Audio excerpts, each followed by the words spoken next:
ઝાંસીની રાણી લક્ષ્મીબાઈની વાત, જેમણે ઘોડા પર બેસી ઉખાડી તલવાર લઈને કંઈક કેટલાય ભોગાઓને ધૂળ ચાટતા કરી દીધા હતા. તો હવે આપણે જોઈશું ઝાંસીની રાણી લક્ષ્મીબાઈને. खूब लड़ी मर्दानी वो तो झांसी वाली रानी थी. હું ઝાંસીની રાણી લક્ષ્મીબાઈ ખુલ્લો પડકાર ફેંક્યો હતો મેં.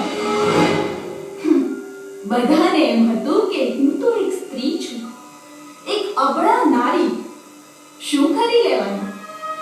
પણ મેં તલવાર ઉગામી અને પડી અંગ્રેજોની સામે. મેં નાના સાહેબને કહ્યું હતું કે હું તો એ દિવસની રાહ જોઈ રહી છું કે જે દિવસે મારા હાથમાં ઉઘાડી તલવાર હશે, શત્રુઓ મારી સામે ઉભાશે, હું યુદ્ધમાં પડકાર કરીને કૂદી પડીશ, એમની સામે ટક્કર લઈને એમના માથા ધરતી જુદા કરી દઈશ. ભય તમારા પર જીત મેળવે એ પહેલા તમે જીતી લો એને. વિનાશ તમને સ્પર્શે એ પહેલા તમે એને સ્પર્શી લો. તમારી જ ખાખમાંથી આઝાદીના પોઈન્ટ